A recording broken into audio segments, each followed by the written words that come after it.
Aduh, Gap, kemalaman nih. Bisa nggak dibukain pintu? Layap terus. Jangan pulang sekalian. Min, abang bawa kue apa nih? Pulang deh, Gap. Ntar juga adem sendiri. Lagi mana betah dia tidur sama nyamuk. Baygonnya di aye. Kini ada Baygon Super, lebih ampuh dan harum. Baygon, jaminan mutu.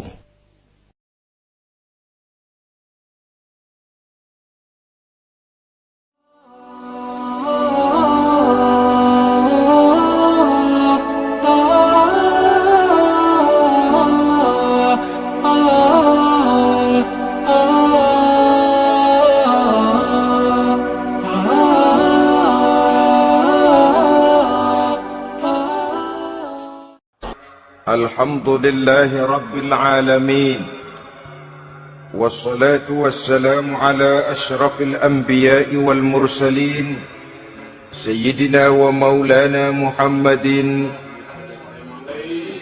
وعلى آله وأصحابه المجاهدين الطاهرين أما بعد.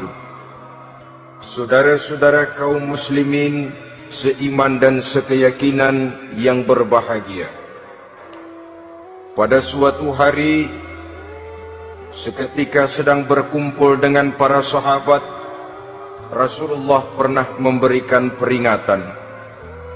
Beliau bersabda, "Yushiku an tada'a alaikumul umamu kama tada'al akalatu ala qas'atiha." Pada suatu saat nanti akan datang di tengah-tengah kamu, wahai umat Islam, di mana orang-orang lain di sekeliling kamu akan bersatu mengerubungi kamu seperti bersatunya orang-orang mengerubungi makanan di atas meja hidangan. Akan datang satu saat nanti di mana kondisimu dikepung sedemikian rupa, yang barat mau menerkam, yang timur mau menghantam, yang selatan mau menginjak-injak, yang utara pun akan menjelajah. Kondisimu seperti makanan di atas meja hidangan. Sebagian sahabat merasa heran dan terkejut, lalu mereka bertanya, "Amin qillati nahnu yawma izin ya Rasulullah?" Apakah jumlah kami pada waktu itu sedikit ya Rasul? Kami sampai dikepung sedemikian rupa? Beliau menjawab, "Bal antum yauma idzin katsir." Sama sekali tidak. Kamu tidak sedikit pada saat itu. Bahkan jumlahmu sangat banyak. Kamu adalah mayoritas. Walakinnakum ghusa'un ka ghusa'is sail. Tetapi keadaanmu saat itu persis seperti buih di lautan. Banyak tetapi centang perenang. Banyak tetapi tidak punya daya dan kekuatan. Banyak tapi dipermainkan gelombang lautan, dihempaskan ke tepian pantai tanpa punya makna dan arti. Kondisimu pada saat itu kuantitas yang tanpa kualitas, sehingga orang lain enak saja mengepung kamu. Akidahmu didangkalkan, dibanjiri dengan peradaban dan kebudayaan yang menjauhkan dari agama. Dari segi maksiat dan munkarat seluruhnya mengepung sampai kita melepaskan nilai-nilai Islam kita ini. Dan celakanya, sambung beliau, "Wal yanzi'anna fi qulubi aduwikumul mahabata minkum." Akan dicabut kehebatanmu di mata musuh-musuhmu, sehingga pada saat seperti itu orang lain memandangmu umat Islam enteng saja, remeh saja, tidak ada apa-apanya. Sudahlah, pokoknya umat Islam sikat saja. Umat Islam enteng, umat Islam kecil, umat Islam tidak ada apa-apanya. Alangkah ironinya, alangkah menyedihkannya, memilukan dan sekaligus memalukan. Umat yang mayoritas ini dipermainkan oleh yang minoritas. Umat yang jumlahnya terbesar, terbanyak, bahkan konon menurut catatan sampai 90%, tapi dipermainkan oleh mereka kelompok-kelompok kecil ini. Waliyakzifanna fi qulubikumul wahn. Pada saat itu di hatimu dicampakkanlah penyakit wahan.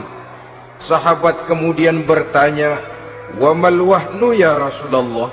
Apakah penyakit wahan itu ya Rasul? Beliau menjawab, "Hubbud dunya wa karahiyatul maut." Penyakit wahan itu tidak lain hubbud dunya wa karahiyatul maut. Terlalu cinta kepada dunia dan terlalu takut kepada mati. Materialistis dan takut resiko. Dua penyakit inilah yang menyebabkan walaupun umat ini mayoritas, tapi dipermainkan oleh yang minoritas. Walaupun dia golongan terbesar, tapi nasibnya seperti makanan di atas meja makan. Dari segala macam penjuru mau menghantam dia. Saudara-saudara kaum muslimin yang berbahagia, ini merupakan analisa sosial bahwa pada suatu saat nanti akan terjadi di tengah-tengah umat di mana kita dihantam dan diserbu dari segala macam penjuru. Akidah didangkalkan, peradaban dan kebudayaan dirusak, makanan dan minuman diracuni, pakaian ditelanjangi dan lain sebagainya, sampai kita melepaskan nilai Islam yang kita cintai ini. Kondisi sosial ini satu saat akan datang kepada kita. Demikian analisa dan peringatan dari Rasulullah sallallahu alaihi wasallam. Marilah sekarang kita melihat, adalah benar bahwa di zaman sekarang kita insya Allah tidak akan mengalami perang Badar sehebat yang pernah dialami oleh Rasul dan para sahabatnya. Tetapi sesungguhnya perang yang kita hadapi di zaman sekarang ini tidak kalah hebatnya dengan perang Badar, tidak kurang dahsyatnya dengan perang Uhud, tidak kurang ngerinya dari perang Khandaq. Hanya saja yang kita hadapi sekarang ini bukan ujung pedang, bukan ujung tombak, bukan ujung panah. Yang kita hadapi sekarang ini adalah perang akidah, perang ideologi, perang mempertahankan keyakinan. Yang kalau kita kalah sekarang, kita memang masih beragama. Tetapi anak kita, cucu kita, generasi yang akan hidup 5, 10, 20, 30 tahun yang akan datang, wallahu a'lam bissawab. Islam, saudara-saudaraku, tidak mungkin hilang dari dunia. Tetapi tidak mustahil Islam gulung tikar dari desa kita. Tidak mustahil Islam gulung tikar dari kampung dan kota kita, jikalau kita tidak menjaganya, jikalau kita tidak memeliharanya, bahkan jikalau kita tidak mewariskannya kepada anak-anak kita, generasi yang akan datang.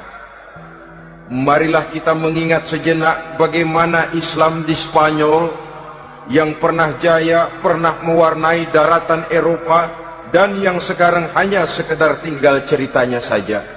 Ini pernah diperingatkan oleh Rasul dalam satu hadis, "Sayati ala ummati zamanun la yabqal Islam illa ismun wala minal Quran illa rasmun."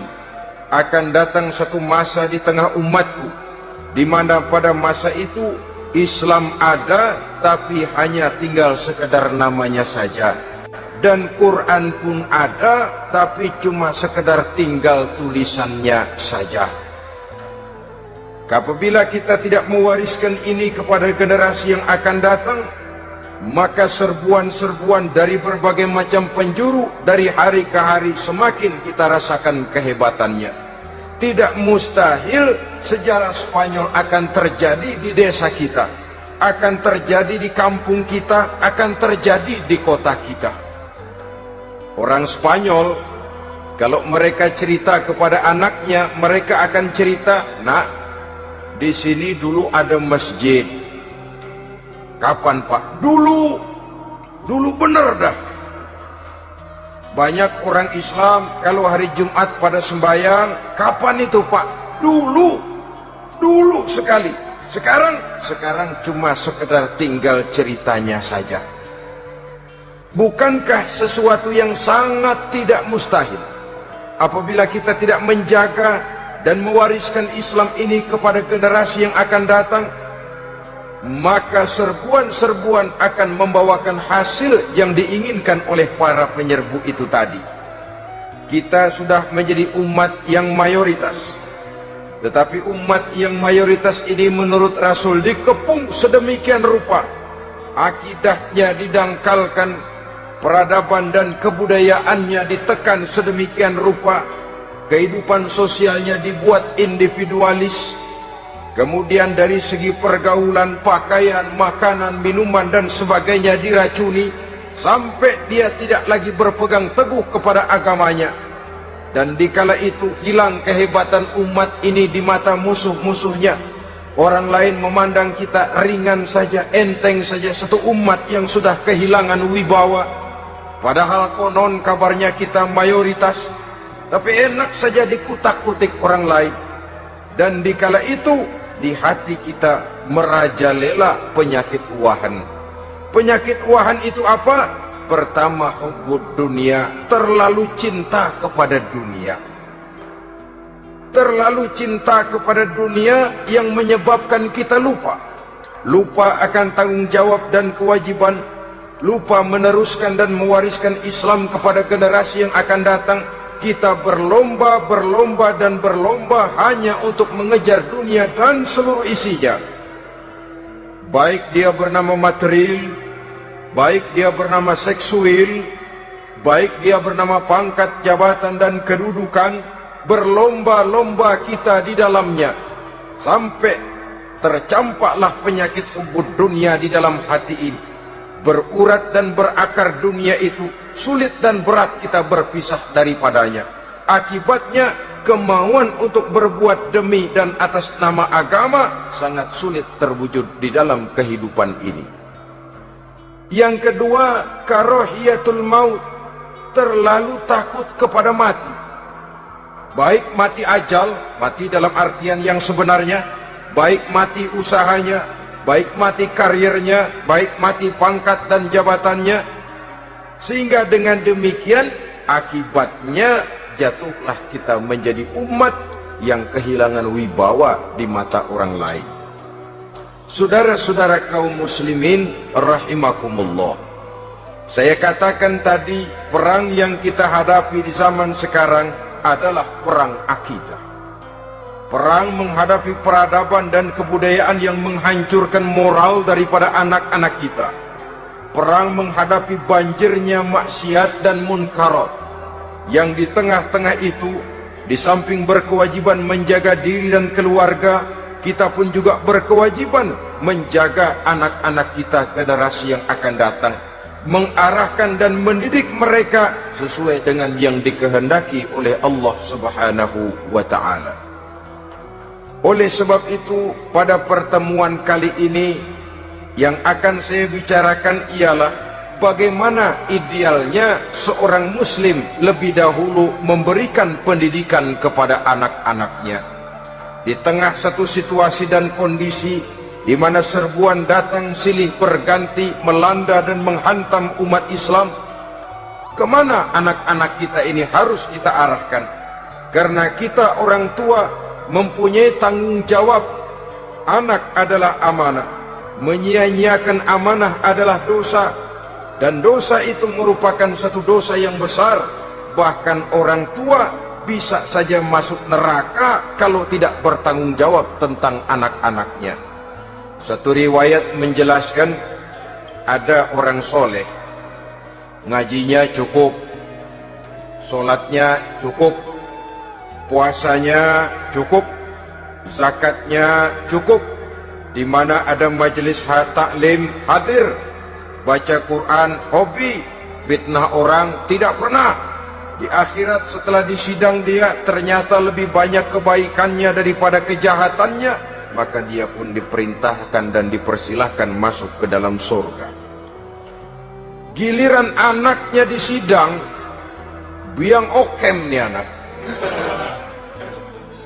Ditanya, siapa Tuhanmu? Tidak tahu. Siapa nabimu? Tenyaho. Apa kitabmu? Ora gelem. Kamu pernah sholat? Tidak. Zakat? Tidak. Puasa? Tidak. Judi? Hobi. Zina? Tiap malam. Mabuk? Berat. Wah, brengsek kamu. Kebaikan tidak ada barang sedikit pun, sementara kesalahan dan dosa berlipat ganda. Kamu neraka. Anak ini protes. Benar, saya tidak kenal siapa Tuhan saya. Saya tidak tahu siapa Nabi saya. Saya tidak tahu kitab suci dan kiblat saya. Saya tidak sholat, tidak zakat, tidak puasa. Tiap malam saya judi, saya zina, saya mabuk. Tapi saya kerjakan semua itu karena saya tidak tahu dan orang tua saya tidak pernah memberitahu saya. Dia enak-enakan hadir di majelis taklim, saya nyekek botol, didiemin saja. Dia enak-enakan baca Quran, saya zina, didiamkan saja. Saya bukan tidak mau, orang tua saya sama sekali tidak pernah mendidik saya. Dia mau benar sendiri. Maka kalau sekarang saya harus masuk ke dalam neraka, saya menuntut agar orang tua saya ikut sama-sama bergabung dengan saya ke dalam neraka. Gara-gara dia tuh saya jadi begini. Orang tuamu yang mana? Tuh, yang barusan mau ke surga. Ini orang tua yang sudah mau berangkat ke surga dipanggil. Sebentar dulu, Mas. Ini benar anak kamu? Iya, Pak. Waktu di dunia kamu tidak pernah ajarin dia ngaji? Sampai dia tidak kenal Tuhannya, tidak kenal nabinya, tidak kenal kiblat dan kitab sucinya? Iya, Pak. Dia tidak sholat, kamu diamkan saja. Dia tidak puasa, tidak zakat, kamu bersikap masa bodoh.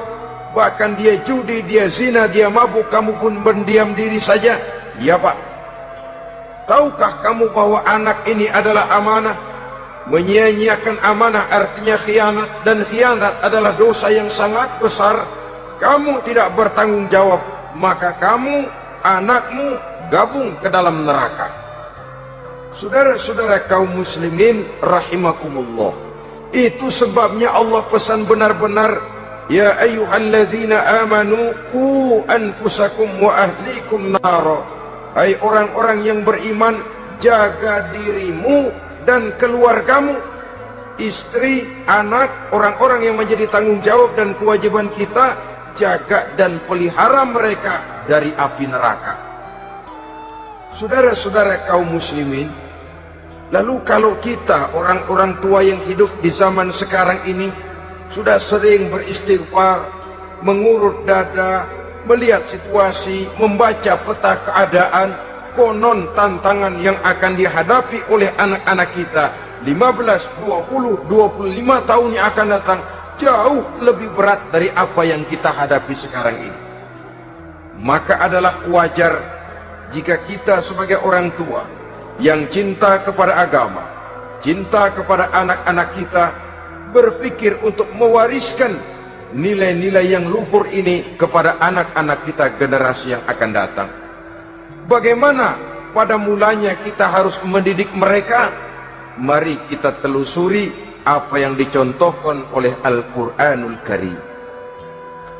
Orang-orang tua bijaksana yang diceritakan dalam Al-Quran, kalau sudah berpikir tentang anak-anaknya generasi yang akan datang, pendidikan pertama yang diberikan kepada anaknya ternyata adalah persoalan akidah.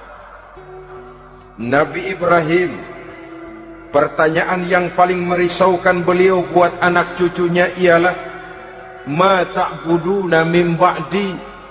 Saudara bisa lihat surah Al-Baqarah ayat 133. Anak-anakku, kalau pada satu saat nanti aku, ayahmu ini sudah tidak ada lagi, meninggalkan kamu semua, meninggalkan kehidupan dunia ini, ma ta'buduna min ba'di, apa yang akan kamu sembah nak kalau ayah sudah tidak ada lagi?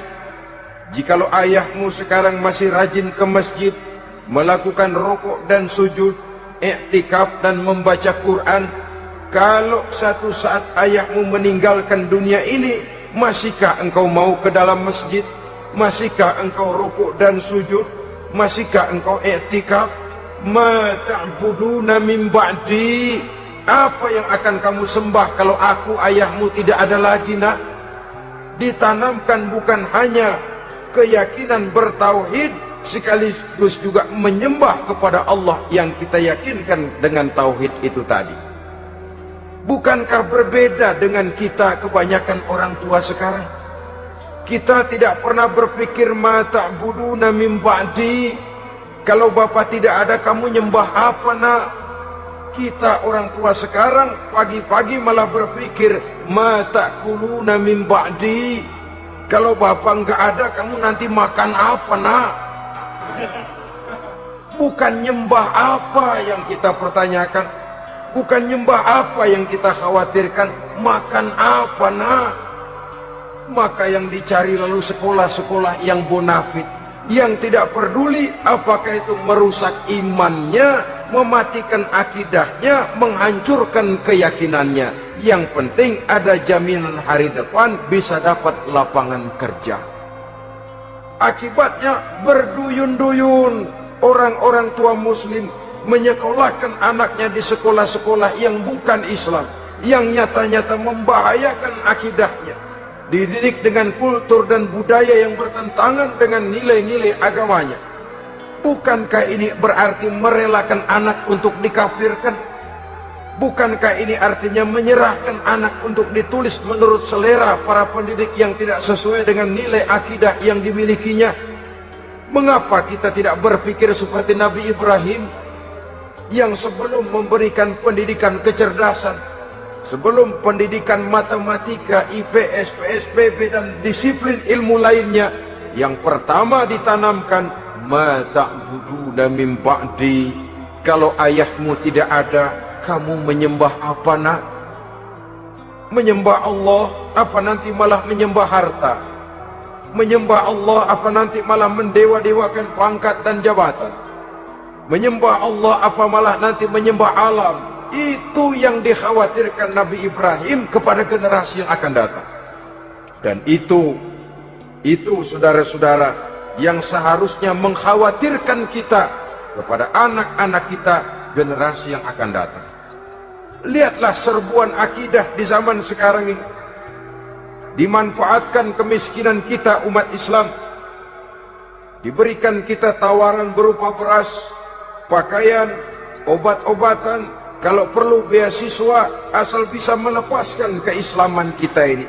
Bertahap, sedikit demi sedikit, step by step, shibran bi shibrin wa zira'an bi zira'in.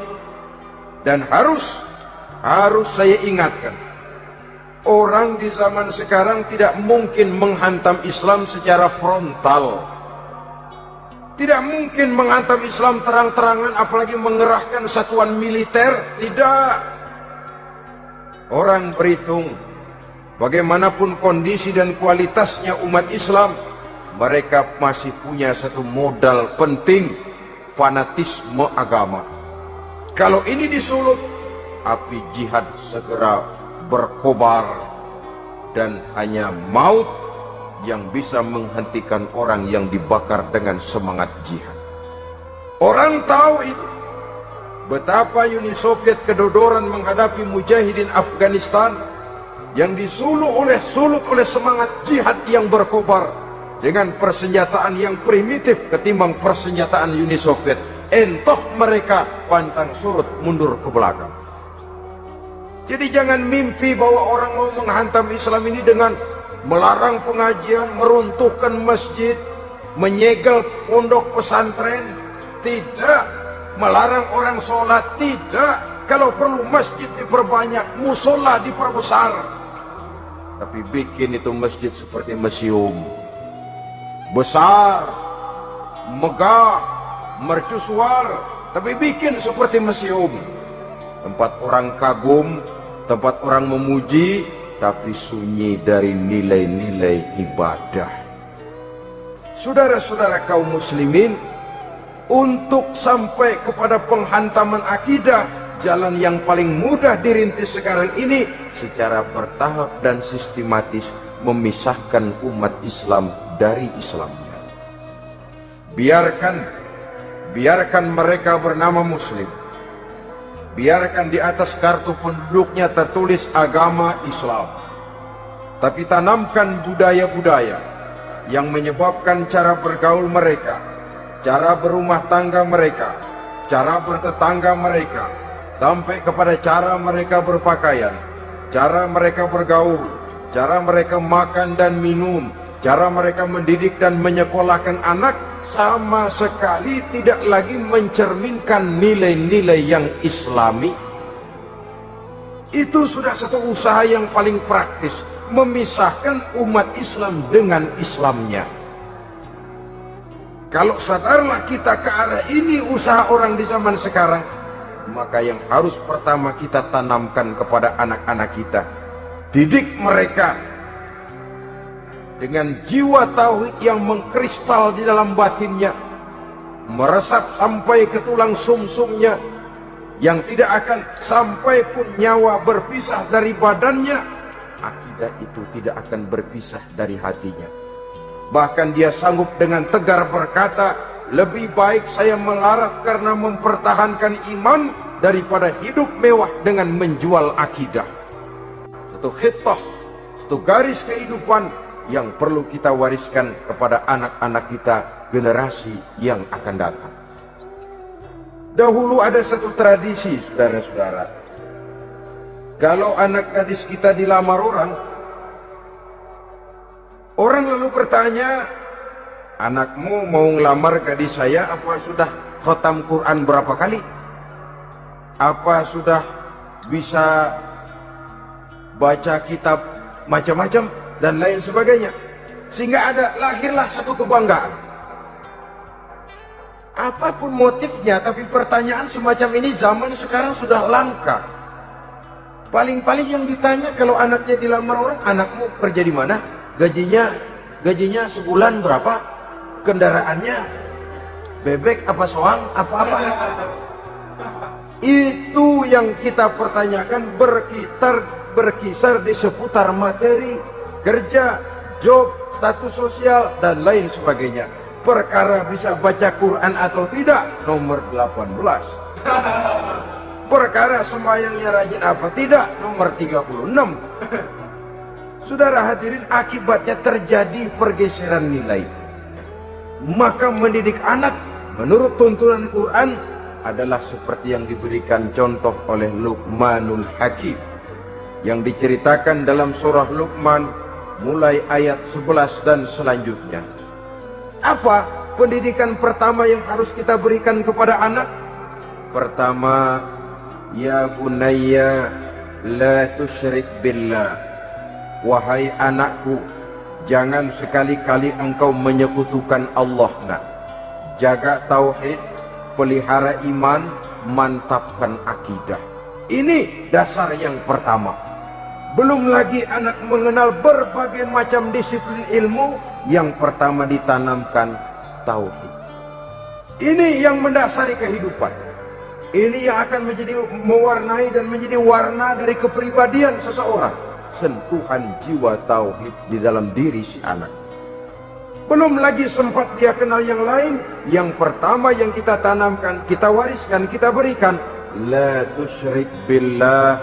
Jangan sekali-kali menyekutukan Allah. Nah, kalau ini sudah tertanam, ini sudah merupakan satu pondasi yang kuat.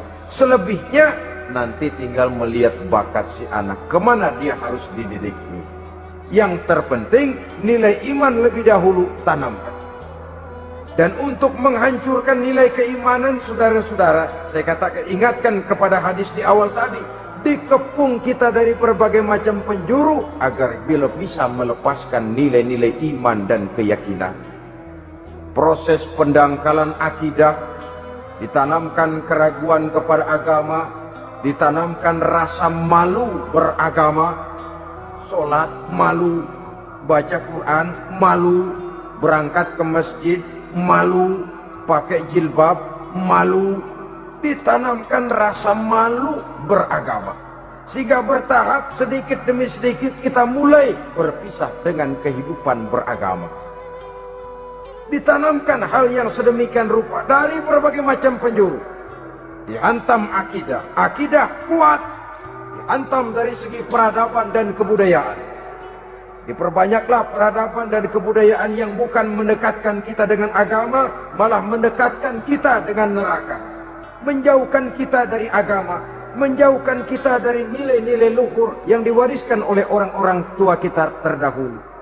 Adalah kewajiban kita yang pertama, mendidik anak, menanamkan roh, jiwa, dan semangat tauhid di dalam diri mereka. Saudara-saudara kaum muslimin rahimakumullah.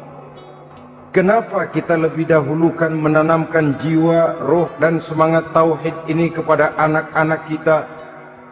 Pertama, kita tidak hanya ingin sekedar mempunyai anak yang pintar, tetapi lebih daripada itu kita pun ingin mempunyai anak yang benar.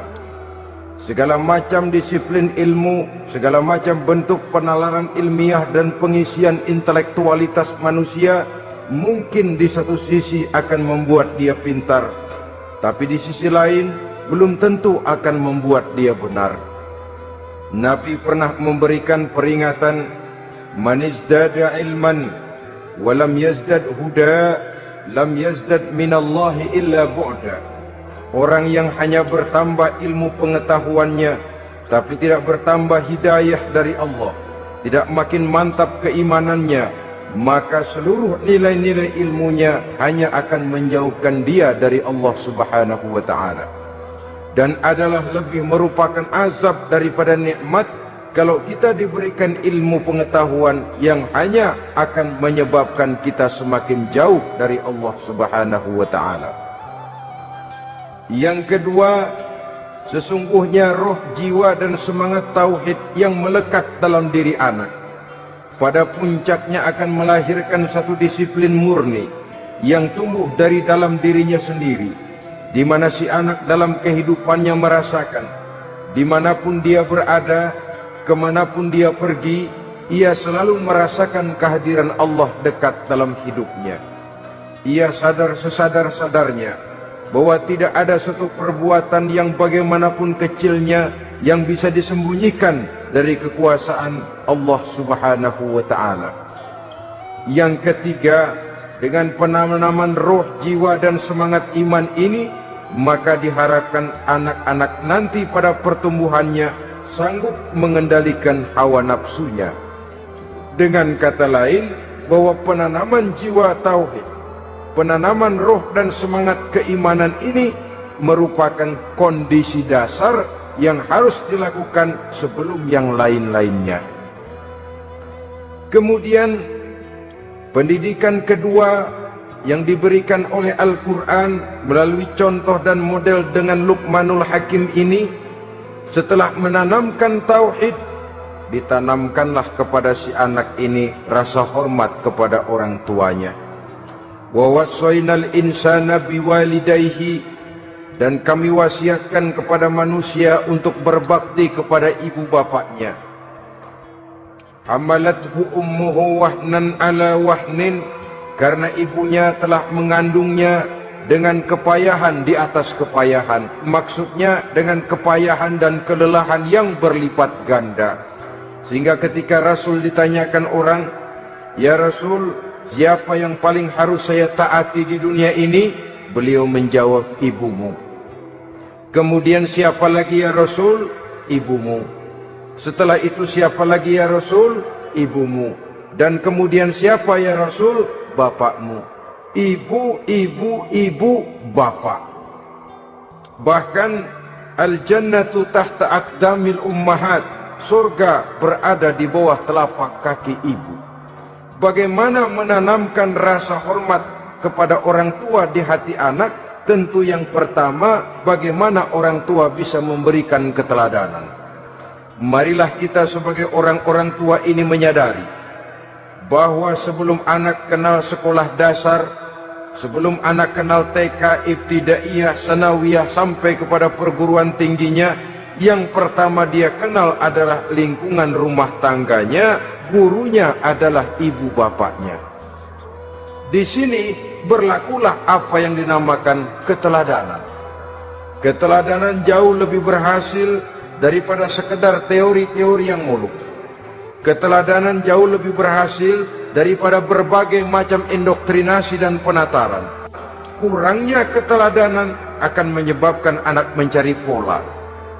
Apabila kita orang tua ini tidak bisa memberikan keteladanan yang baik kepada anak-anak kita, maka pada suatu saat anak-anak akan menganggap enteng dan kehilangan wibawa kita sebagai orang tua di mata mereka. Dikala itu akan sangat sulit kita membentuk kepribadian mereka. Bukankah di zaman sekarang ini kita banyak mengalami krisis wibawa, krisis figur?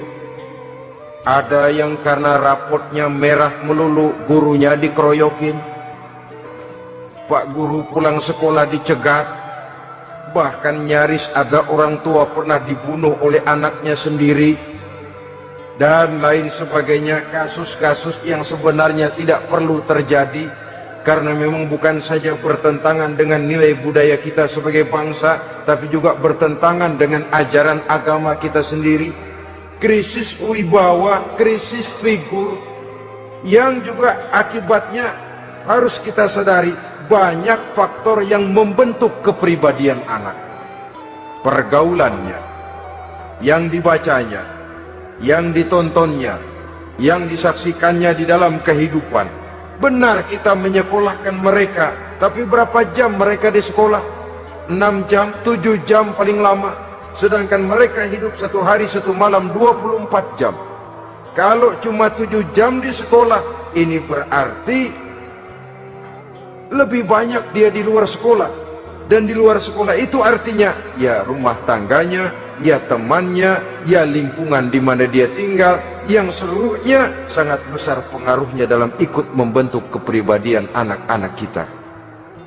Saya katakan tadi, di samping kita menghadapi perang akidah, kita pun berhadapan di dalam perang menghadapi peradaban dan kebudayaan yang bukan saja menjauhkan kita dari agama, tetapi sanggup menghancurkan moral daripada anak-anak kita. Secara pribadi, saudara-saudara, saya iri, saya kagum misalnya dengan kemajuan yang diperoleh oleh negara tetangga kita, Jepang misalnya. Padahal tahun 45 ia pun hancur lebur oleh meledaknya atom di Hiroshima dan Nagasaki. Tapi bagai satu tenaga raksasa kemudian Jepang bangkit menjadi satu negara superpower di Asia. Bahkan gurunya saja Amerika sekarang ini kewalahan menghadapi perang dagang dengan Jepang ini.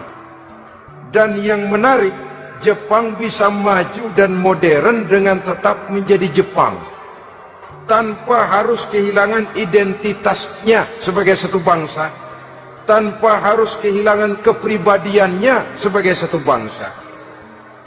Sebagai negara yang sedang berkembang, kita sering latah.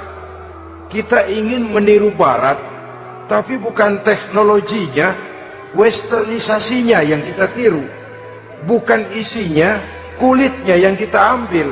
Akibatnya apa? Modernnya belum, orangnya sudah Barat. Bergaulnya sudah cara Barat, berumah tangganya sudah cara Barat, berpakaiannya sudah cara Barat, mendidik anaknya sudah cara Barat.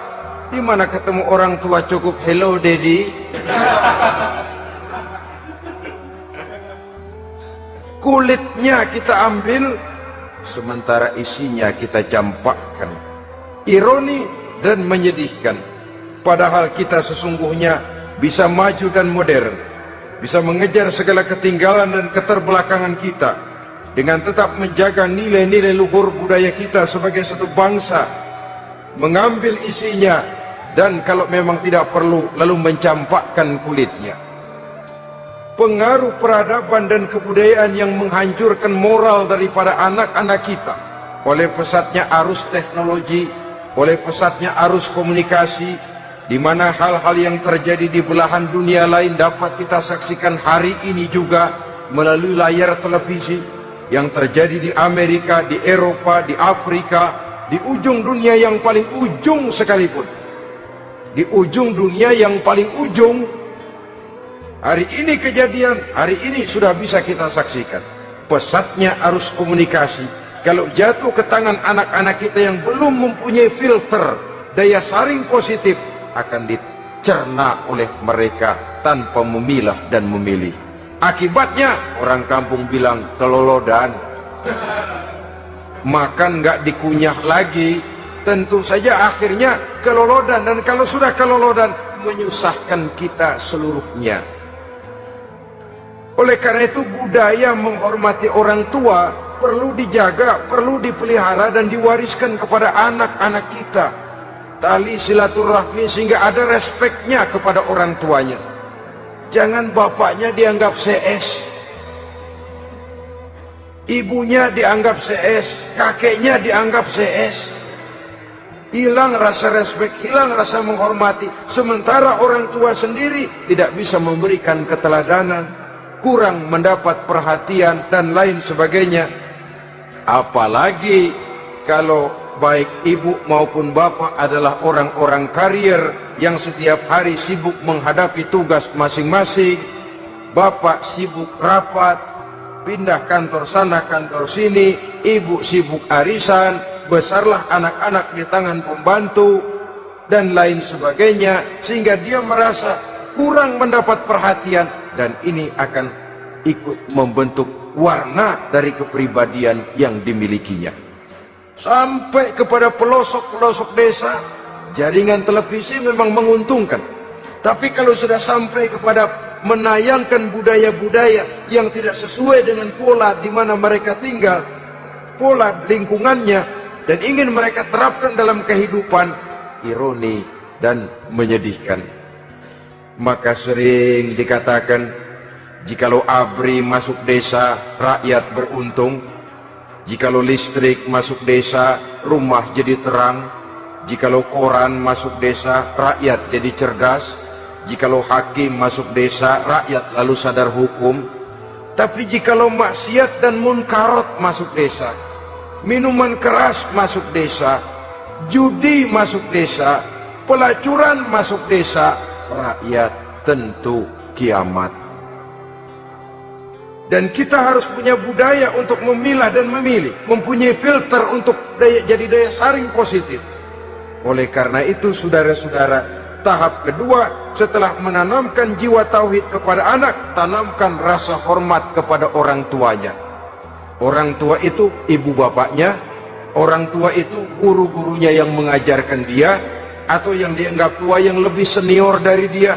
Karena tidak ada satu peradaban yang berdiri sendiri. Bagaimanapun maju dan modernnya kita sekarang, tentu merupakan mata rantai yang berkaitan dari generasi terdahulu.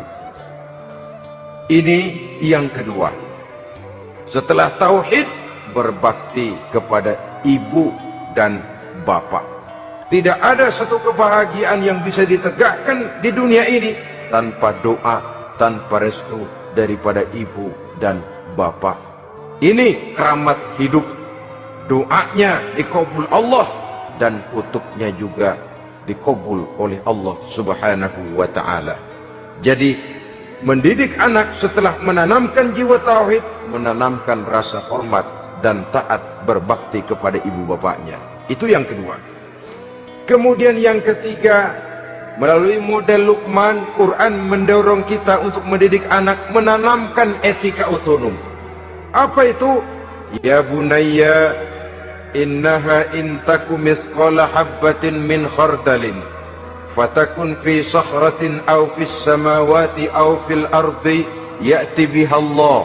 Wahai anakku, sesungguhnya kalau ada satu kebaikan yang kamu kerjakan, kecil, tidak nampak oleh pandangan mata yang zahir, yang kecil itu tersembunyi di puncak langit, di dasar bumi yang paling dalam, atau di tengah batu hitam sekalipun, Allah pasti mengetahuinya dan pasti akan memberikan balasan yang seadil-adilnya. Pendidikan apa ini? Pendidikan moral, menanamkan etika otonom. Nah, kau berbuat baik jangan karena dilihat orang. Kau tidak mau melakukan kejahatan jangan cuma karena ada polisi. Kalau ada polisi kau tidak mau jahat, kucing juga begitu. Coba lihat kucing, taruh ikan asin di piring kaleng, tongkrongin. Aduh, kucing kalem, sopan, tenang. Sedikit kita lengah, habis ikan digarap. Tapi ditanamkan satu kesadaran, kemanapun kau pergilah, apapun yang kau kerjakan, tersembunyi di tengah batu, di dasar bumi, di puncak langit, Allah pasti tahu. Dalam bahasa yang ringan, nak, kita ini diawasi oleh 2 hiperkomputer yang maha sensitif. Produksi langit, mereknya Rokib dan Atid. Itu komputer yang sangat peka dan sensitif. Jangankan kita berbuat, kita berniat baik saja, komputer sudah nyatat sendiri. Inilah yang orang sekarang namakan waskat, nah, pengawasan malaikat. Kalau hidup sudah merasa diawasi oleh malaikat, waskat berhasil. Tapi kalau waskat sudah diawasi malah nekat, itu yang gagal. Atau yang diawasi dan yang mengawasi sama-sama sepakat, itu juga bisa cincai. Saudara-saudara kaum muslimin rahimakumullah, waskat dalam pengertian kita muslim, bagaimana hidup ini merasakan diawasi oleh malaikat. Intelektualitas yang tinggi sekalipun, IQ yang nilainya plus sekalipun, disiplin ilmu yang bagaimanapun banyak yang memenuhi benak kita, tanpa diiringi oleh etika otonom, orang sering mencari celah dan kesempatan. Mencari celah dan kesempatan. Tapi kalau sudah merasa, kemanapun saya pergi, dimanapun saya berada, kebaikan bagaimanapun sekecilnya saya lakukan, toh Allah pasti akan memberikan balasan. In khairan wa khairun, wa in syarran wa syarrun. Jikalau baik, baik balasan yang kita terima. Jikalau jahat, jahat kejahatan yang kita terima.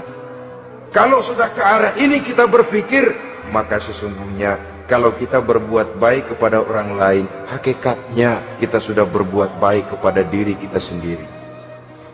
Lalu tidak ada merasa rugi berbuat baik kepada orang, karena manakala dia melakukan kebaikan kepada orang lain, artinya dia sudah berbuat baik untuk dirinya sendiri.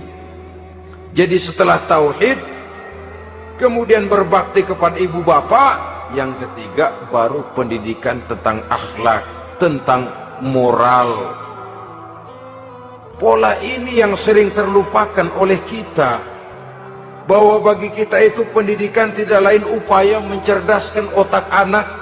Jangan sampai sebab ini kelihatannya pembangunan makin maju, persaingan hidup makin tajam, tensi ekonomi semakin tinggi, sementara jumlah tenaga kerja dengan lapangan kerja yang tersedia jauh dari mencukupi. Jikalau tidak membekali anak dengan pendidikan yang menunjang lapangan pekerjaan, orang tua khawatir, takut sekali anaknya jadi gelandangan. Dikhawatirkannya kehidupan dunia ini, sementara dia lupa kalau anaknya bisa jadi gelandangan di akhirat. Padahal selama-lamanya gelandangan di dunia, paling seumur manusia itu 60 tahun, 70 tahun lah umur orang sekarang. 70 itu sudah luar biasa itu. Tapi kalau harus menggelandang di akhirat, menjadi gelandangan di akhirat, alangkah menyedihkannya. Apakah akan kita korbankan satu kehidupan yang langgeng, abadi, cuma karena tertipu oleh fata morgana dan kamuflase? Kita korbankan yang sedikit, kita korbankan yang besar karena kita memilih yang sedikit. Dalam bahasa Al-Quran memang pernah diceritakan hidup ini hakikatnya perlombaan, saudara-saudara. Perlombaan. Dan di dalam perlombaan itu ada yang menang, ada yang kalah. Al-Quran lalu memberikan peringatan, Alhaakumut takatsur, kamu telah lalai karena berlomba-lomba memperbanyak harta, mempertinggi pangkat dan kedudukan, hatta zurtumul maqabir, sampai kamu akan masuk ke liang kubur baru sadar. Apalagi kalau nafas sudah sampai di tenggorokan, persis Fir'aun. Sudah tenggelam di lautan merah, mau mampus. Baru dalam sekaratnya, amantu birabbi Musa wa Harun. Kalau begini caranya, saya juga percaya kepada Tuhan Musa dan Harun. Percaya kepada Allah. Sudah mau mati, baru amantu birabbi Musa. Kami percaya kepada Tuhan Nabi Musa, kata Fir'aun. Malaikat maut kesal benar, dilelepin terus di laut. Mampus tuh sekalian. Hidup ini memang kita berlomba. Berlomba dengan waktu, berlomba dengan umur, berlomba dengan tenaga, berlomba dengan tetangga. Yang jangankan kita sampai mundur, berhenti saja sejenak, kita akan ditinggalkan oleh yang lain. Tiada kata mundur, bahkan tiada kata berhenti. Sekali kita melangkah, melangkahlah terus. Tapi berlombalah seperti yang dikehendaki Quran. Fastabiqul khairat. Berlomba-lombalah di dalam kebajikan. Jangan berlomba-lomba di dalam kemaksiatan, kemunkaran, kejahatan. Berlombalah dalam urusan kebaikan. Saudara-saudara kaum muslimin rahimakumullah. Tauhid, berbakti kepada ibu bapa, kemudian pendidikan tentang moral. Apabila pendidikan tentang moral sudah tertanam, barulah lihat bakat si anak. Kemana bakatnya? Anak saya kelihatannya dari kecil demennya main bedil-bedilan saja. Abri kali itu. Kirim ke Magelang, masukkan akabri. Tapi dengan syarat 3 itu tadi. Iman sudah tertanam, rasa bakti kepada ibu bapak sudah ada, dan punya nilai moral. Jika boleh jadi nanti, dia menjadi jenderal yang beriman, yang berbakti kepada ibu bapaknya, dan punya moral yang tinggi. Kan lebih baik rakyat rendah tapi akhlaknya tinggi, daripada pejabat tinggi tapi moralnya rendah. Jauh lebih baik rakyat rendah punya moral tinggi ketimbang pejabat tinggi punya moral rendah. Nilai moral ini yang jadi ukuran dan barometer di masyarakat. Yang ini yang sering kita lupakan, bahwa kehancuran satu bangsa dimanapun di dunia ini selalu dimulai dengan kehancuran moral daripada bangsa itu sendiri. Sekarang membina nilai moral ini berat. Gadis kita, remaja, putri diberikan pakaian jilbab, mungkin dia sendiri masih setengah-setengah, ditambah lagi oleh ledekan temennya. Jilbab udah kuno, bau sorga lah, bau masjid lah, bau menyan lah. Ditanamkan rasa malu untuk hidup dekat dengan agama. Kalau moral semacam ini sudah tertanam, sedikit demi sedikit kita mulai mengucapkan selamat tinggal kepada agama. Dan kemalangan apa yang lebih malang kalau kita sudah jauh dari agama ini? Bukankah Islam telah menyelamatkan manusia dari penyakit jahiliyah dan membawanya kepada satu kehidupan yang maju dan modern? Kalau kita tinggalkan Islam ini, bukankah artinya kita akan kembali kepada satu zaman jahiliyah? Hanya saja jahiliyah itu berada di abad modern. Versinya tentu lebih modern. Kalau zaman jahiliyah dulu mabuknya pakai arak, zaman sekarang sudah macam-macam orang bisa mabuk. Kalau zaman jahiliyah dulu anak perempuan dikubur hidup-hidup, zaman sekarang kadang-kadang belum sempat lahir ke dunia, malah sudah dibunuh lebih dahulu. Versinya saja yang berbeda. Kalau di zaman jahiliyah dahulu manusia menyembah batu yang bernama Latta, Uzza, Manat, dan Hubal, di zaman jahiliyah modern sekarang ini orang sering menyembah kepala bagiannya, sering menyembah atasannya, sering menyembah komputer, sering menyembah teknologi modern yang lebih diyakininya daripada Allah sebagai keyakinan sentral di dalam hidupnya. Saudara-saudara kaum muslimin rahimakumullah. Jadi yang ketiga, nilai moral yang ditanamkan kepada anak-anak kita supaya dia bisa menghadapi tantangan-tantangan hidup yang semakin berat ini dengan tetap berpegang teguh kepada nilai-nilai moral yang diwarnai oleh jiwa keimanannya yang bersumber dari ajaran agamanya. 3. Kemudian yang keempat, barulah tatanan kehidupan sehari-hari. Apa kata Luqman? Ya bunayya aqimis sholah. Setelah bertauhid, berbakti kepada ibu bapa, punya nilai moral. Ya bunayya aqimis sholah, nak dirikan sholat. Rumah tangga muslim, anak berumur 7 tahun sudah berani meninggalkan sholat. Kata Nabi, pukul. Bukan untuk menyakiti, untuk mendidik. Karena sayang kepada anak. Saudara-saudara, kita khawatir betul kepada anak. Kalau dia pulang dari sekolah, buru-buru kita sebagai orang tua bertanya, sudah makan nak? Sudah istirahat nak? Tapi jarang kita sebagai orang tua melontarkan, sudah sholat nak? Bahkan kita bisa memberikan sugesti kepada anak. Nah, kalau kau naik kelas 1 sampai naik ke kelas 2, bapak beliin sepeda. Tamat SD nak, motor. Tamat SMP nak, ke Bali kita. Tamat SMA nak, Singapura. Saudara-saudara, tapi kalau untuk urusan sholat misalnya, kita tidak pernah memberikan sugesti kepada anak-anak kita. Nah, kalau kau hafal Fatihah lengkap dengan artinya, bapak beliin sepatu. Nah, kalau kau bisa sholat dengan baik, cukup syarat rukunnya, bapak beliin sepeda. Ada rangsangan, ada sugesti yang membuat anak lebih tergerak untuk hidup dalam suasana keagamaan. Ya bunayya aqimis sholah, nak dirikan sholat. Sebab ini sandaran vertikal yang paling langsung antara manusia dengan Tuhannya. Menyadari bahwa sepanjang yang bisa dilakukan oleh manusia hanyalah berusaha dan berusaha, dan kepastian sepenuhnya ada di tangan Allah. Dengan sholat kepribadianmu diperteguh, dengan sholat sandaran vertikalmu kepada Allah diperkuat. Dan pada waktunya nanti Al-Quran memberikan bimbingan, hendaklah minta tolong kepada Allah dengan sabar dan tetap mendirikan sholat. Ya bunayya aqimis sholat. Setelah itu, wa'mur bil ma'rufi wanha 'anil munkar. Tegaklah membina yang ma'ruf, tegaklah mencegah yang munkar. Ini sikap hidup. Sholat tadi tugas hidup. Lalu sikap hidup tampil di tengah masyarakat, membina yang ma'ruf, mencegah yang munkar sesuai dengan kesanggupan masing-masing. Bukankah setiap kita kepingin punya anak yang bermanfaat, setidaknya bagi keluarganya, syukur kalau bisa bagi lingkungannya, bagi masyarakat, bangsa dan negaranya.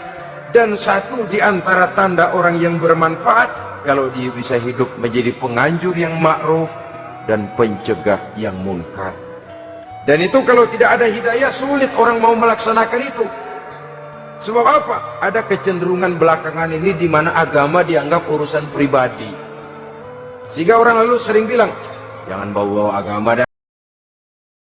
Ya Tawwab tub alaina, ya Tawwab tub alaina, warhamna wanzur ilaina, warhamna wanzur ilaina, ya Tawwab tub alaina, ya Tawwab tub alaina, warhamna wanzur ilaina, warhamna wanzur ilaina, ya Tawwab tub alaina, ya Tawwab tub alaina, warhamna wanzur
التواب